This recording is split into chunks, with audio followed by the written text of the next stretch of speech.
Hello, my lovely PowerCats, and welcome back to Along the Edge. Where we last left off, Daphne's ex-boyfriend, Frank, appeared. So, let's see what's going on. And she's also having a nightmare, too. October.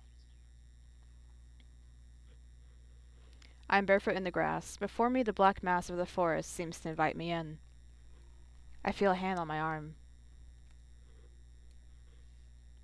Mrs. Bortine. Miss, I heard a noise, so I came to check. Mrs. Bortine is standing next to me, looking concerned. What am I doing here? What happened? A bad dream, miss. Just a bad dream. Come on. Let's get you back to bed. It's in the forest, right? The Sphynx is calling me. Mrs. Bjorting guides me back to my bedroom. I fall into a dreamless sleep. When I wake up again, the sun is well up in the sky. I'm surprised to see Mrs. Bjorting still here, asleep in the chair on the other side of the room. Well, that's nice of her. She's sleeping so peacefully. I feel almost guilty waking her up. Mrs. Bjorting? Oh, hello, Miss Daphne. I'm sorry, I must have dropped off. Dropped off? But what are you doing here? Oh, don't you remember? You gave us quite a fright last night. My Gerald heard you go out. He heard a noise and went to check what it was. When he saw it was you, he woke me up so I could take you back to bed. We're used to it anyway. It used to happen to Madam, your grandmother, quite often. Once or twice a month, we find her wandering in the garden. We had to put her back to bed. It must be the moon. Or the house. The moon. Well, yes. She was to say when the moon was full. You know what they say, don't you? About the full moon. Oh yeah, how people act weird and stuff. Yes, you must be right.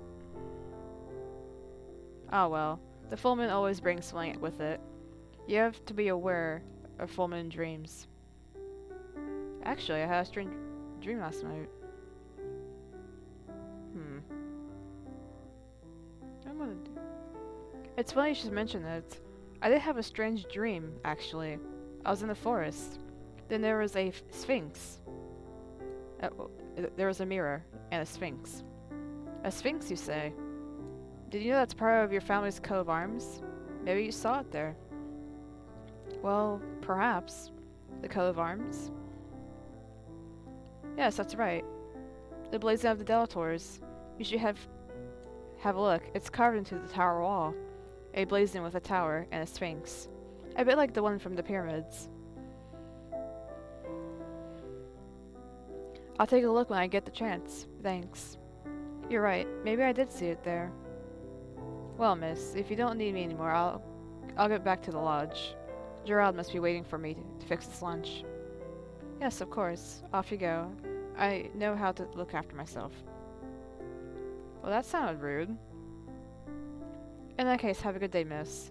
And if you need anything at all, you just let me know. That sounded kind of rude, the way she said that. Mrs. Bjortine leaves, leaving me alone with my questions. I tell myself that this might be the moment to call Dr. Durant. He said I could call him if I felt the need, and I'm afraid that time has come. I'm not sure what he can do that he can do anything for me, but you never know. I pick up the phone and dial his number.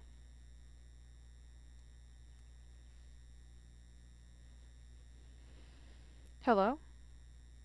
Dr. Durant, it's Daphne Delator. Oh, hello, Daphne. Why are you calling?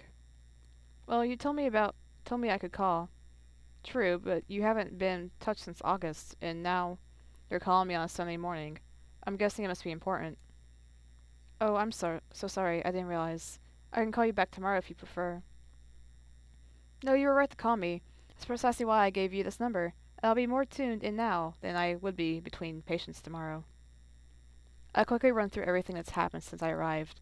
I end with the recurring dream, and with what happened last night. Listen, Daphne. I understand why you've called me, but there's no cause for alarm. There's no proven treatment for somnambulism, sleepwalking, I guess, and everything suggests that it's an isolated crisis, certainly due to your new environment. But you must have an explanation for the dream, don't you? Well, for that, we can look into psychoanalysis. Tell me, how would you interpret it? Uh, hmm. For me, I would be like, oh, premonition, because I interpret my own dreams and stuff if they have meaning, if I think they have meaning. Which hers does, but I don't know. I'm gonna do this. I don't know. The dream, it was really strange. Almost felt like a premonition. You're entitled to your beliefs, Daphne, but let me remind you that you are in charge of your own destiny. Don't forget that. Even this dream was indeed a premonition, as you say. Don't be trapped by the idea that your fate can't be changed. Yes, you're right. Most of all, don't push yourself too hard. Take some time to think things over. You've been through a lot of changes. When you get your bearings, everything will be fine. You'll see. Thank you, Doctor. You told me your ex-partner had paid you a visit. How do you see things here there? Hmm, I'm not sure. I'm not sure. Sometimes I ask myself if I wasn't too hard on him. Then again, I can't see that there's any way to get us out of this impasse. I think you're right. Both to question yourself and to take the time you need to think about it. Whatever you decide together, it would be a shame to make the same mistakes again. You're probably right. So you mentioned a young man, a Stanislaus. Is that right? Yeah. Yes, but I really don't know what to think of him. On one hand, he was intolerably rude, but on the other, I do find the Maltese quite intriguing. I'm just trying to point out that Frank isn't the only alternative. Maybe you're more open to new opportunities than you can care to admit. Me and Stanislaus Maltier, that seems a far-fetched, Doctor. Especially considering your family are rivals. I'm only reacting to what you told me, but if you'll allow me, I advise you not to rely on Frank being the solution to everything. And if you want your relationship to work, you need to make sure of your own well-being first. One last thing. Before we get back to our regular Sundays. Yes? How do you feel about your new job? I like it. I know I wasn't sure about it when I left, but believe it or not, I love my new job. It was perfectly normal to be anxious in your situation. I was sure you would enjoy it. You were right. Teaching is really fulfilling. It's so satisfying to enable these young brains to get a grip on complex ideas. Just ignoring the part that one lady called you a witch. I'm glad to hear that. Hang on to that positive element. It'll help you get through the trials life throws at you. All right, Daphne. I'm sorry but I have to go. I'm glad to hear that you're more at peace. No matter what, I don't think you've got any need to worry. It's perfectly normal to doubt yourself time and to need time to get your bearings. I'm glad to hear you say that. As for your sleepwalking episode, be alert, but don't be alarmed. You told me about the wardens living nearby. Perhaps you could ask them to be on their guard in case it happens again. Call me if you do ever call me if you ever feel yourself getting overwhelmed, and if needed, I'll refer you to a colleague in your area. Okay. Oh, and listen to emergency. Try to check on the day of the week before you jump on at the phone next time. Yes, of course, Doctor. I'll try to limit my sleepwalking to weekdays from now on. All right. We'll say no more about it. Have a good Sunday. He seems really nice. He kind of looks like Shia Gorath, kind of, cause like purple, the yellow, orange, white hair, beard. That's funny. Thanks. You too. As I'm recovering from my night, lolling on the sofa with a good book and a cup of tea, I hear someone knocking. I'm surprised to find Frank beaming at me on the porch and holding a bunch of flowers. Aw.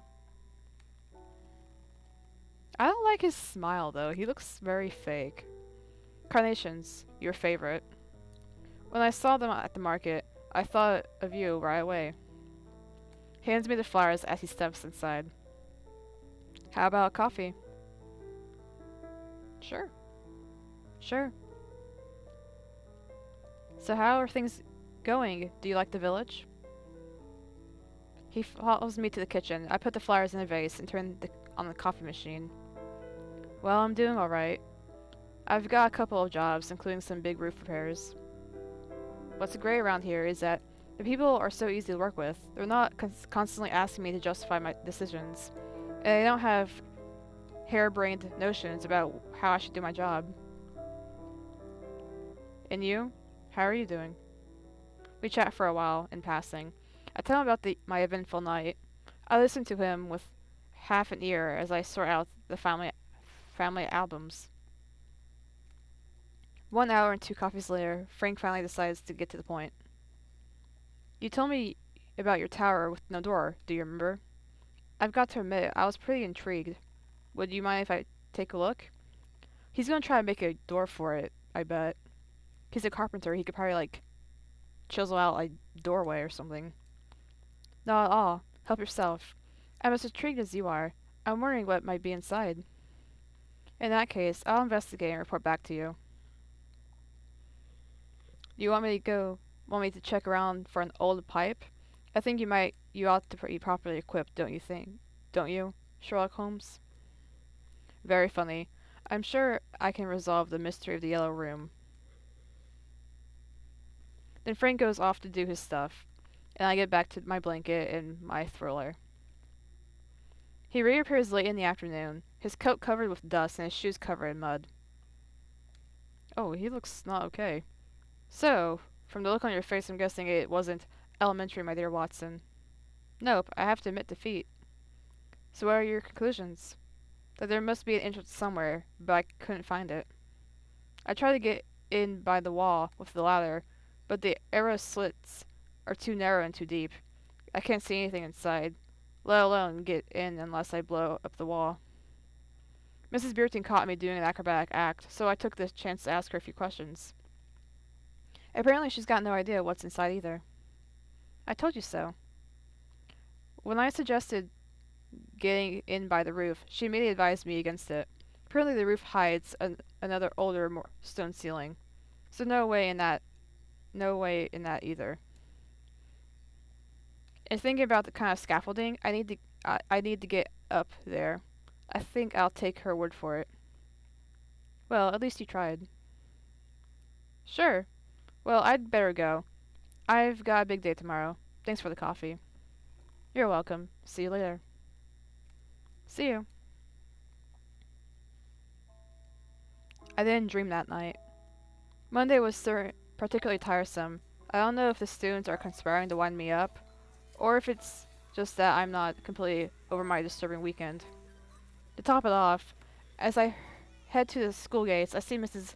Lefkew glaring balefully at me as she waits for her son.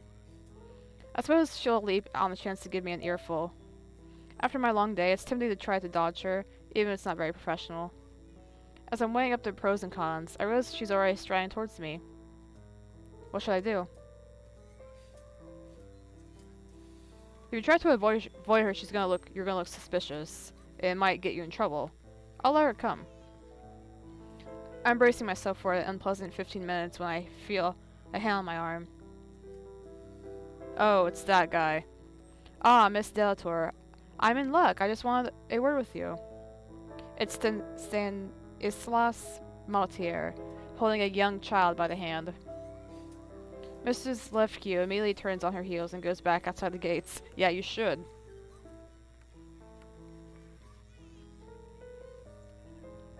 Pierre-Yves Maltier. Uncle Stan, who's this lady? Well, Pierre, this pretty lady is Daphne Delator. She lives at the castle. At the witch's castle?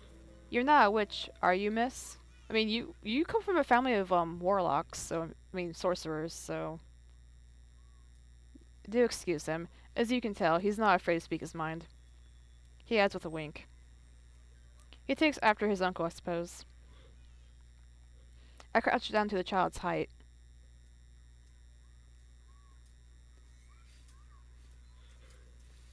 But witches don't exist. Don't worry, young man. Witches don't exist. The old lady of the castle, she was a witch, though. You know, Pierre, the old lady of the castle, she was Miss Delator's grandmother. Her grandmother? Yes, and she went to heaven recently. Daphne must be sad when you say that about her. Sorry, Miss Daphne. If your granny lives in heaven, I'm sure my daddy knows her. Aw. That's really sweet, but sad. Amused by my discomfort, Stanislaus adds for me. I hope daddy doesn't know her too well. It would be a little bit embarrassing.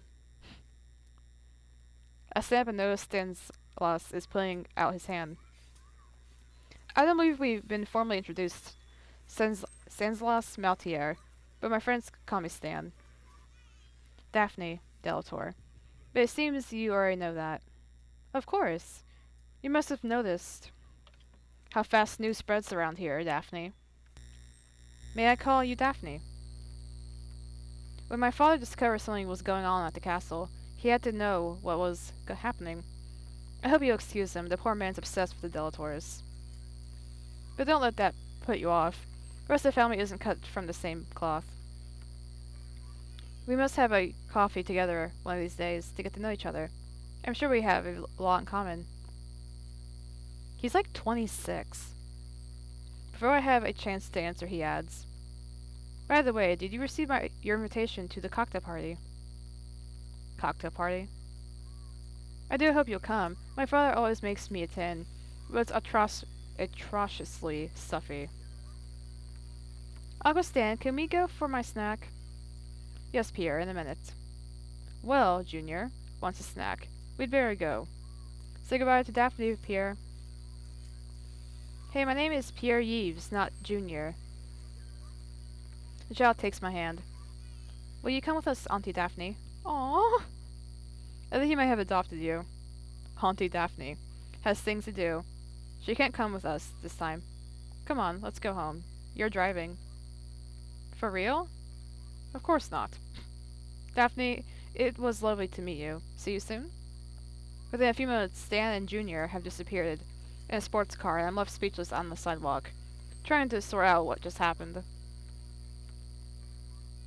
When I get back to the house, I discover I have mail. An elegant square envelope containing an invitation to a cocktail party. Yes, that's what Stan was talking about. It looks like I've been invited to the reopening of the town hall gardens. That must have been renovated. I bet all the cream of the local society will be there, so it could be an excellent opportunity to learn more about the Maltiers. I could ask Frank to come with me, but I know this kind of social event isn't really his cup of tea. On the other hand, going on my own, I asked Frank. I pick up the phone and ask Frank to come with me. Frank isn't thrilled at the idea of forcing himself into a suit. That's I could convince him, but I have to be very persuasive. Insist. After several minutes, I manage to talk him into it. D-Day arrives fast. As I start to prepare for the evening, I'm confronted by a quandary. I can reduce from the elegance of the invitation card. The proper attire is required, so I guess it's not a jeans and shirt kind of do. I like this one, like the blue and white. It's very like a medieval kind of dress. I don't own anything remotely appropriate for this kind of occasion, but after rummaging through the wardrobe in my mother's room, I find 2 dresses that might be suitable. I just can't choose. On one hand, there's a long Empire line dress. I suspect that it was more to my grandmother's taste and criteria of elegance. To be honest, I can't imagine my mother wearing this by choice. It's a pale blue, a color that generally suits my complexion. The other option is a black strapless dress, short and tight-fitting. I can totally see my mother wearing this. It's exactly the kind of thing she would have worn for nights out. Unlike the blue one, it leaves very little to imagination. Between the bare shoulders and the length, or rather lack of length, of the skirt. Which one should I choose? I'm gonna have the blue one. The blue one's pretty. I might be a bit overdressed, but I think this one is more sensible option. Confirm your choice. Now that I've dealt with the dress, I just need to sort out my hair. I pin it into an elegant updo, add a touch of makeup, and I'm ready to leave. I just have time to finish getting ready when I hear the braying horn of Frank's van. I climb in a few minutes later, we're there. The town hall gardens are magnificent, with the trees robed in the flaming colors of fall. There are already a lot of people gathered in small groups, glasses of wine in hand. I'm glad Frank came. Having him next to me helps me find the courage to confront the crowd gathered there. The guests are all dressed up to the nines, and the event looks like a lavish wedding than a gathering in a small country village. The Maltese clearly didn't balk at the expense. Frank barely has time to get us a glass of champagne from the buffet before I'm approached by a large man in a black suit. He's closely followed by a tall and haughty blonde woman. It's reasonable to assume she's his wife.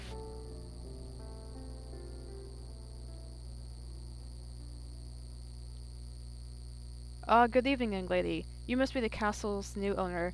I'm so glad you came to our little party. I must confess, I'm a bit eager to learn a bit more about you. This is the mayor. I see you didn't come alone. Good evening, sir. Yves Maltier. Frank Duval, pleased to meet you. Like the singer? Never mind. Forget I said anything. Pleased to meet you. Let me introduce you to my wife, Clothilde Maltier. Clothilde? She looks threatening. Good evening, Miss Delatour. Daphne, pleased to meet you. Her icy handshake contrasts sharply with her husband's bonhomie. I can read a mix of contempt and distaste in her eyes. Odd. She looks like a woman that I know. It's kind of creepy that she looks like someone I know in my life. It looks like my daughter, Soline, has been ambushed by old Mr. Maury. He waves his hand toward a pretty young blonde woman across the path. She's leaning down to an old man in a wheelchair, who's caught her by her wrist and seems determined to hang onto her as long as decency allows. As for my son, I believe you've already met him. Yes, I have. Well now, that we're done with the introductions, let me get to the point. I must tell you, my invitation wasn't without an ulterior motive. As you'll see for yourself later, during the opening ceremony, we're very concerned about the preservation of our cultural heritage here in the village. And as you may have heard, our relations with your grandmother were, how could I put it, strained. Let me continue. Yes, I had heard that. I imagine your maintenance costs at the castle must be quite significant. If you were agreed to open it up to visitors a few times a year, the town council may be able to help you out with some of those expenses. I mean, people do that now in, like, our time, so I mean, I wouldn't, yeah, sure. I mean, it's a big castle, like, she lives in a small room, like, all this castle, like, people can go in there and she won't even know that they're there. Your offer is certainly worth considering. It is, isn't it? I'm sure it's a win-win situation. The tower especially is an architectural marvel, a building so old and well conserved. It's extremely rare, you know. It's almost criminal to keep it out of the public eye. It would be absolutely tragic to see it fall in disrepair due to the lack of maintenance. It's not the kind of decision one can take lightly. I'll have to think it over. Anyway, let me assure you that I have the very best intentions, and I hope with all my heart that your move here will signal a new cordiality between our families. What happened? Can you tell me what happened exactly between the Maltiers and the Delatours? This village is a hornet's nest, and the smallest trifles can take enormous proportions. My grandfather had a grudge against the Delatours when I was born, and I'm not even sure he knew the origins of the quarrel. So kind of like a Hatfield and McCoy kind of thing. We have to move on. You're right, it doesn't matter anymore. We need to move on. My thoughts exactly. Look, I'd be delighted to continue our discussion, but unfortunately duty calls. Have a nice evening. You too. Yves Maltier disappears into the crowd. But now I know who the other members of the family are, I'll be able to question them directly. Celine is still dealing with the old man, and Clothilde, her mother, has taken advantage of her husband's departure to move over to the buffet. I could also ask Frank what he thinks of all of this. What should I do? I want to talk to Frank. Frank has taken cover near the buffet. He looks bored to death. I feel slightly guilty that I've inflicted this ordeal on him. I know perfectly well he hates this kind of occasion. I can see the relief on his face as I walk over to him. Are you okay? Surviving? Surviving, yes, I guess so. It's only at 6 out of 10 on the Merlot's wedding scale.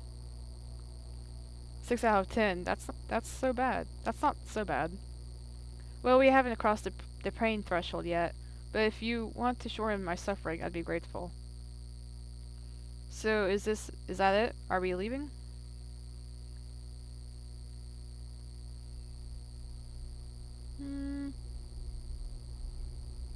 I have to stay a while longer, but you can leave if you want to. It's only a 50-minute walk to the castle. I'll come back on foot. That face. Are you sure? These Maltiers don't inspire my confidence. I wouldn't want to leave you so deep behind enemy lines. I'm sure. Don't worry about me. I'll cope. Alright. In that case, be careful, okay? Okay, I will. What should I do next? I'm gonna talk to Clothilde, because they're right next to the buffet.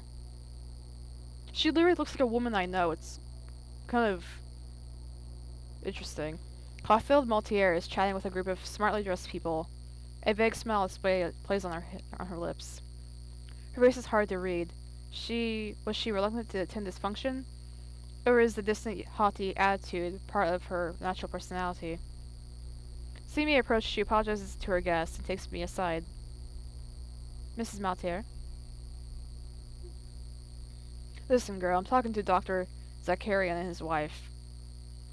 If you've been raised with such a lack of basic good manners, well, I hope you'll excuse my bluntness, but I'm afraid I have neither the time nor the inclination to teach you otherwise. Well then, that's rude. Typical noble right there. Yeah, look at Daphne. Like, her eyes, she's like, are you seriously talking to me like that? So, if you don't mind, I'll go back to my guest. And you? I don't know. Enjoy the buffet, maybe? Well, that was rude. I wish you a good evening. Well, let her go. I'm dumbstruck as Clothilde turns away and returns to her conversation. I hadn't imagined she would be so hostile toward me. What should I do next? I'm gonna talk to Soline. Oh, she's cute. When she sees me approaching, Soline seizes her chance and manages finally to extricate herself from Mr. Murray's clutches. For an instant, her eyes are full of gratitude and relief. She comes towards me with a large smile. You must be Daphne Delator. I'm Celine Maltier, Stan's older sister. Pleased to meet you. Pleasure is mine. I was looking forward to meeting you. Stan told me you were delightful.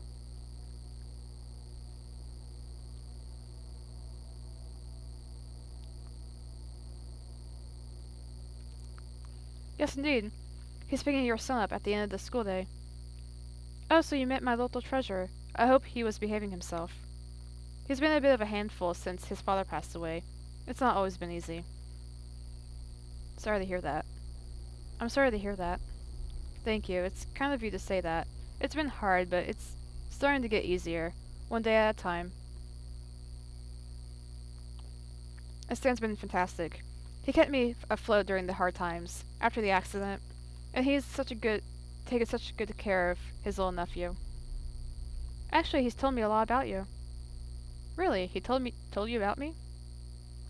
He did, and I want to apologize for his behavior. I know what he can be like around women.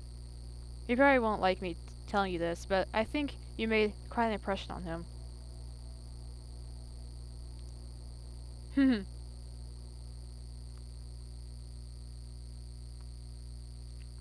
I'm sorry, but my heart's already taken. But of course, I'm telling you all of this when I saw you arrive with your partner. I'm sorry for putting you on the spot like that. It's a big sister thing. I just can't help myself. You know, he's never been lucky in love, and I don't know why, but I feel like it could have worked out with you. She burst out laughing. But enough about my brother. Tell me about yourself. What do you do for a living? How do you like it here in the village? We talk for a good 20 minutes. Celine seems kind and outgoing, but I can't decide if it's all just a front. And her attention seems to wander quite often, until without notice she disappears into the town hall, leaving me hanging. There's a ripple in the crowd. The guests are gathering around the platform. I suppose the unveiling ceremony is about to begin. What should be like her grandma or something? Someone's walking. What should be a sphinx? Oh, what should be a sphinx? Someone's walking against the current, pushing through the crowd in my direction. Oh god, it's Stan. He's been drinking. Daphne? It's Stan, carrying a glass of wine, looking rather drunk. Oh no. That's not good. You came. Great. Er...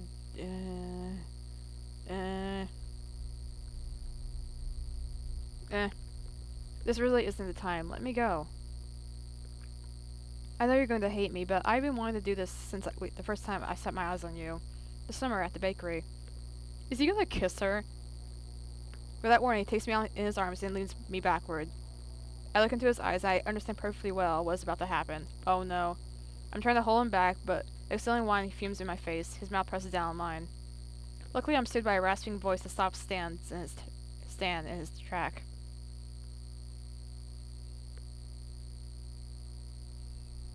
Oh, Beatrice, hi. Oh, isn't it enough for you that you corrupt our youth? Beatrice Lefkio stands next to us, glaring at me. Oh, she's victim blaming. Okay then. Calm things down. Calm down, Mrs. Lefkio. I was just leaving. If you just. Oh. Beatrice doesn't let me finish my sentence, but throws the contents of her glass of red wine in my face. That's for you, you filthy. Surprised by the attack, I take a step backwards and stumble, feeling a sharp pain in my left hand. I feel my cheeks flushing. A ball of heat seems to blaze inside my chest. Filthy what? Filthy witch? Is that what you wanted to say? Sand helps me up. I feel something warm dripping down my finger and realize I must have cut my hand when I fell. See, and now I'm injured. Are you happy?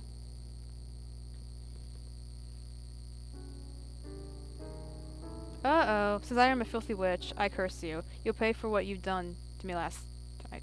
Is that what you wanted? Are you satisfied? If I'm a sorceress, as you say, why not put my powers to good use? Daphne, your hand. Blood has been drawn. Careful what you're about to do. Oh no! Oh no!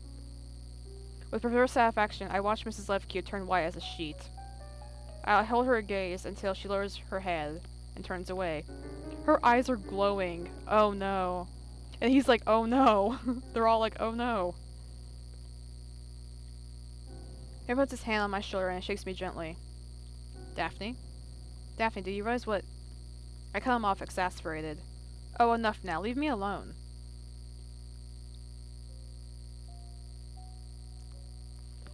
I stride to the bathroom to clean out my wound, wipe the wine from my face, and most of all, try to calm down. In the distance on the platform, Yves Maltier has taken the microphone and is about to speak. My dear friends, neighbors, and fellow citizens, we've come together to celebrate the start of the fall season. As you all know, by tradition, this time of year is dedicated to reflection and remembrance. It's a time when we think of those dear to us who have moved on, who will wait for us on the other side.